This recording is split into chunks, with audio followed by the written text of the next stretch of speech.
Lepas berakhirnya perang Iran dan Israel, perhatian publik tertuju pada sosok pemimpin tertinggi Iran, Ayatollah Ali Khamenei. Hampir 2 pekan sejak Israel membombardir Iran, sang pemimpin berlindung di bunker rahasia.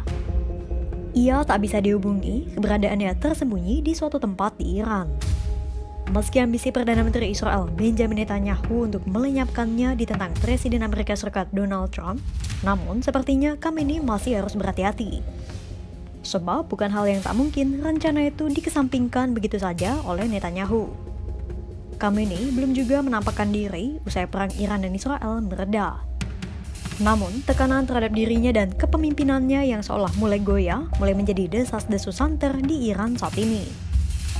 Kira-kira bagaimana para analisis menerka posisi Khamenei saat ini? Akankah rezim Iran di bawah Khamenei akan berakhir kali ini?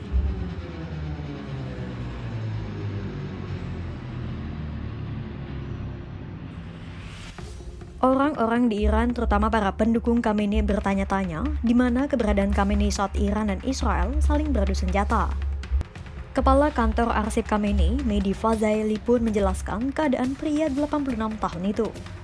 Fazaili tak menjelaskan dengan rinci di mana keberadaan Khamenei. Namun yang pasti, Khamenei saat ini telah berada di bawah perlindungan. Sementara menurut laporan The New York Times, Khamenei dilaporkan tengah berlindung di bunker dan membatasi akses komunikasi. Pasalnya, meski Iran dan Israel telah memasuki gencatan senjata, Israel kemungkinan masih akan mencoba membunuh Khamenei. Itulah mengapa analis politik sekaligus anak komandan IRGC, Hamzeh Salefi, menyebut para pendukung Khamenei saat ini telah menegakkan protokol keamanan yang ekstrim.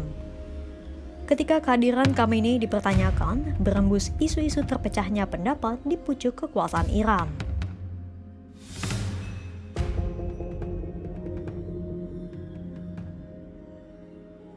Peneliti Universitas Harvard, Profesor Lina Khatib menduga Ayatollah Ali Khamenei bisa-bisa menjadi pemimpin tertinggi Iran terakhir akibat perpecahan yang terjadi di Iran. BBC melaporkan desas-desus perbedaan pendapat kalangan atas Iran mulai santer berembus. Salah satu kantor berita semi-resmi Iran menguraikan beberapa tokoh-tokoh rezim Iran telah mendesak para ulama yang selama ini terpisah dari Ayatollah agar ikut cawe-cawe dan diharapkan membawa perubahan dalam kepemimpinan. Analis dari Institut Studi Iran di Universitas St. Andrews, Ali Ansari, mengatakan bahwa tampak sekali perbedaan pendapat dalam kepemimpinan. Bahkan terdapat juga ketidakpuasan yang besar di kalangan masyarakat. Sementara The New York Times melaporkan, 4 pejabat Iran menyatakan bahwa para politisi dan komandan militer membentuk aliansi dan persaingan ketika Khamenei tidak ada. Kelompok-kelompok itu saling bersaing untuk mendapatkan kekuasaan. Masing-masing kelompok memiliki visi yang berbeda tentang bagaimana Iran harus melanjutkan program nuklirnya. Faksi pimpinan Presiden Masoud Pezeshkian yang saat ini berkuasa cenderung membuka pintu diplomasi dengan Amerika Serikat. Sikap itu sesuai dengan janjinya saat pemilihan. Sebagai tokoh moderat, ada sisi Pezeshkian yang searah dengan kaum konservatif, ada pula sisi progresif dengan berjanji akan lebih melibatkan Iran pada Barat. Sementara faksi konservatif, pimpinan Said Jalili mempertanyakan gencatan senjata dan mengutuk tiap upaya kembalinya Iran dalam perundingan dengan Amerika Serikat. Isu silang pendapat di kalangan puncak pemimpin Iran telah berembus. Lantas, bagaimana situasi di tengah masyarakat? Apa yang ada di dalam benak para warga Iran?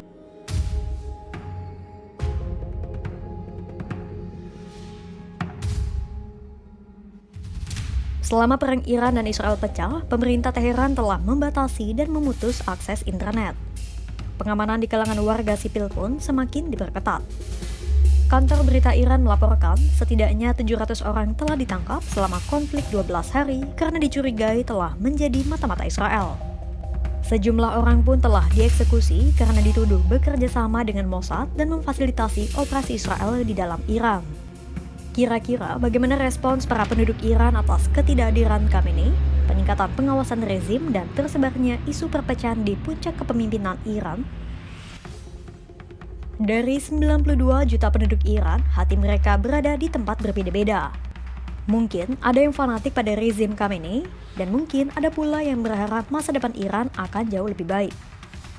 Mungkin ada pula yang menyalahkan Ayatollah karena telah membawa Iran pada permusuhan abadi dengan Israel dan Amerika Serikat hingga membuat Iran harus terjerumus dalam konflik bersenjata.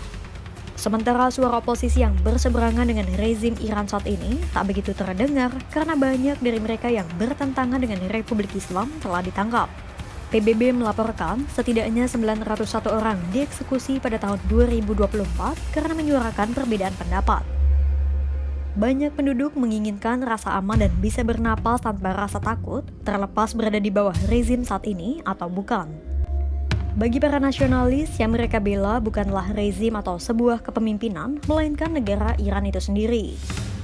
Itulah mengapa banyak warga Iran yang menentang pernyataan dan misi Benjamin Netanyahu yang ingin menggulingkan rezim Iran saat ini. Di depan publik, Netanyahu seolah-olah menawarkan kebebasan bagi Iran. Namun, bukan itu yang diinginkan warga Iran.